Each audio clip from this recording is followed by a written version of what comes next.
Mary Talks Relationships presents emotions as the new inner guru. We live in an age where emotions have taken command. They tell us what's true, what's wrong, when to stay, when to leave. I don't feel it anymore. I can't force it. It doesn't vibe with me. These phrases sound harmless, even honest, yet they reveal a deeper belief. What I feel is what's real. Once, emotions were signals to interpret. Now they're orders to obey. We no longer ask what's right, but what do I feel right now? The change feels liberating at first. It promises authenticity, but it quietly steals our stability, because an emotion is not a compass vision, it's a message. It says something about the weather inside, not about the path ahead. Take fear. It's useful when it warns us of danger, a dark street, an unsafe choice, a violent voice. But when fear becomes a lifestyle, it turns into paralysis. I don't feel ready. It's not the right time. The emotion isn't wrong, but it isn't the truth either. Fear often says, be alert, not don't move. Anger too has a meaning. It defends what matters, but as a guide, it wrecks everything. A parent slams the door instead of speaking. A woman cuts all contact after one argument. A coworker quits mid-meeting. The feeling is real, the decision is not. Anger reveals a wound, it doesn't heal it. Sadness can be a bridge or a cage. It tells us that something mattered, but when it rains unchecked, it swallows everything. After a breakup, a failure, a death, sadness should lead to clarity, not permanence. Its role is to point to what was precious, not to chain us to what's lost. Everyday life shows this confusion everywhere. A woman leaves her husband. I don't feel in love anymore. What she truly feels is fatigue or fear of repetition. Emotion becomes verdict instead of signal. A teenager yells, "You don't understand me," when he means, "I'm scared you'll stop caring." A man rejects a new job, "I'm not motivated." He doesn't know that motivation often follows action, not the other way around. We've learned to respect feelings but forgotten how to read them. We follow them like impatient teachers when they were meant to be students. Feelings are data, precious, temporary, incomplete. Whoever obeys them blindly becomes weather-dependent, bright one day, stormy the next. In love, this dependence is fatal. Early excitement fades, calm takes over. Many think the love is gone, but tenderness isn't less real than passion. It's simply quieter. Those who confuse emotion with truth change partners when they should change posture. And on the other side, some people hide behind emotions as excuses. I'm too sensitive. That's just how I feel. Their sensitivity becomes untouchable. The people around them shrink, careful not to trigger anything. Emotion becomes authority. No dialogue, no contradiction. That's not depth, that's fragility turned into rule. We need to learn again to converse with emotions like with noisy friends. Why are you here? What are you trying to tell me? Are you showing truth or fear? That distance doesn't kill feeling, it clarifies it. A mature heart doesn't silence its emotions, but it doesn't worship them either. It listens, reflects, then chooses. It can be afraid and still act, angry and still love, sad and still hope. This is not coldness, it's freedom. A society led by feelings becomes volatile. Today we adore, tomorrow we leave, the day after we start over. Relationships can't survive that climate. Love needs constancy, not weather reports. Emotion opens the door, commitment keeps it open. Even in work, the same rule applies. If you wait to feel inspired before you act, you'll never begin. Builders, artists, parents, none of them relied on mood. They moved and meaning followed. Emotion isn't fuel, it's feedback. Our feelings are not enemies. They are precious sensors of life, but they must be restored to their rightful place. Instruments of understanding, not instruments of rule. Fear warns, anger defends, joy animates, sadness deepens.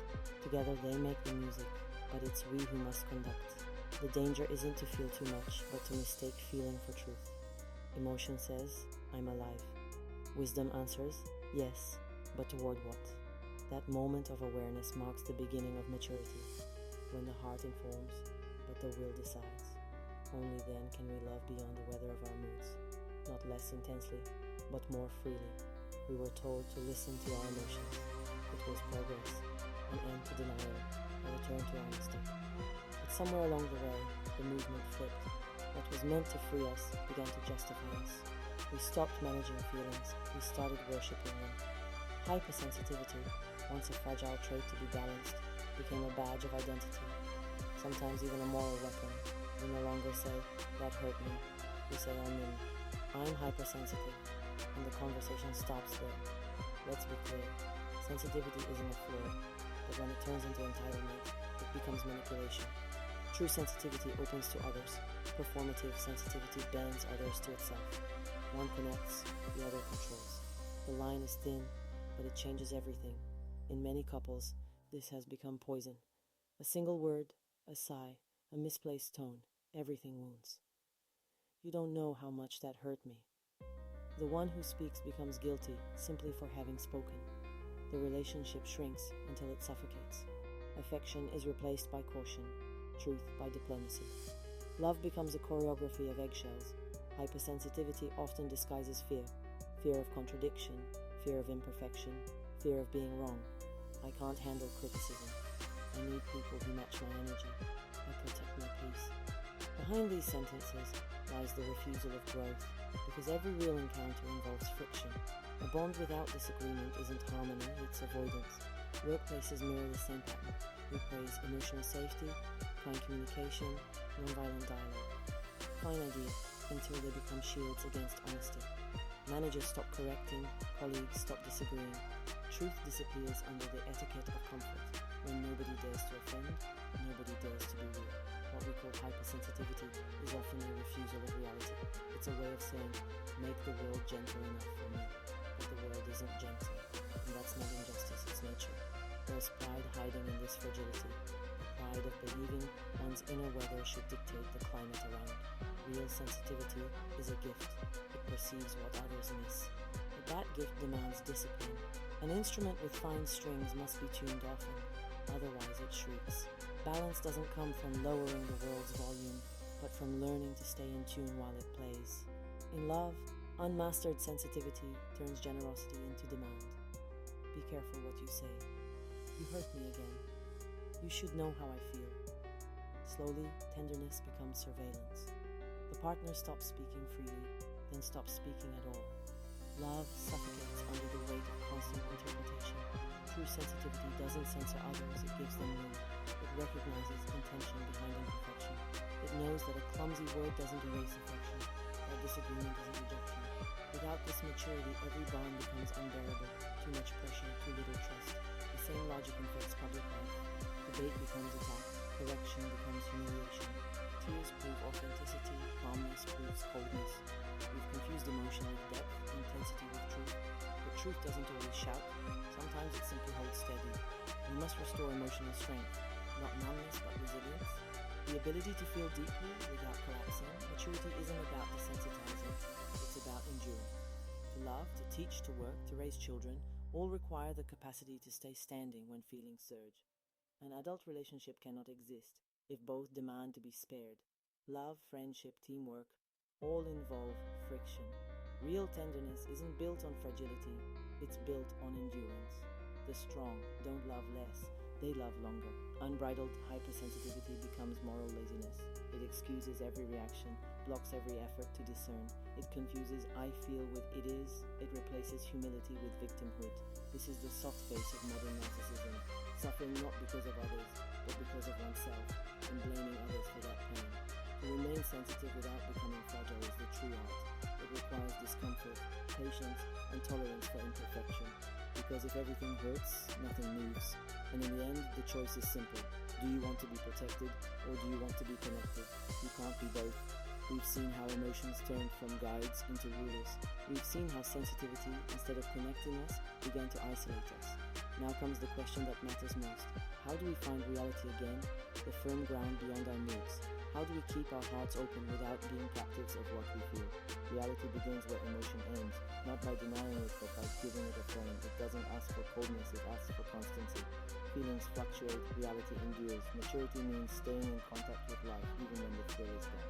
To love, to build, to teach, to create, all requires showing up, not just feeling inspired. Think of love. At first, emotion lights everything. Then comes fatigue, conflict, routine. The feeling says, I'm not sure anymore. Reality whispers, stay faithful. Love that survives emotion becomes something deeper, a quiet strength, a choice renewed. When we keep loving even without the rush, we discover the joy of permanence. Not passion's fire, but its warmth. In friendship too, feelings fade and return. If we follow only emotion, we drift apart. But a call, A visit, a gesture, reawakens connection. That's reality. What you do, not what you feel. Bonds live from acts, not moods. Finding reality means learning to doubt our emotions a little. Fear often warns of ghosts, not dangers. Anger hides hurt. Sadness exaggerates loss. Feelings are honest about the inside, not about the outside. Reality, on the other hand, stands firm, quiet, patient, waiting for us to look up. The way back is through action. Small concrete gestures re-anchor us, helping someone, cooking, calling, working, praying, fixing what's broken. Reality begins the moment we stop analyzing and start doing. Look at those who endure, parents who keep going, workers who stay steady, friends who keep listening. They live beyond emotion. Their peace is not numbness, it's rootedness. And this kind of peace, born of fidelity, is stronger than any fleeting joy. We thought emotions were the center, they're only the spark. True growth begins when we step outside ourselves, toward a word kept, a duty assumed, a person loved. The world becomes real again when we move toward it. That movement requires courage, but not heroism. The quiet courage to act rightly before feeling right, to trust that emotion will follow action, as it always does. Because when we choose the real, the heart eventually rejoins the body. Returning to reality means rediscovering the beauty of steady rhythm, of slow gestures, of loyalty that outlasts mood. It's realizing that love's truth isn't in how it feels, but in what it builds. When emotion becomes fluid again, when sensitivity stops being an excuse, when feeling finds its place, the world regains its color. Faces return, voices matter, days become tangible. Life feels solid again, imperfect, but alive. Reality is not the enemy of the heart. It's its ground. It doesn't silence feeling, it restores it. It brings us back to what emotion was made for. To love without losing ourselves, to feel without obeying. That is freedom. A heart sensitive but strong, moved but steady. Nothing is impossible for those who choose to love.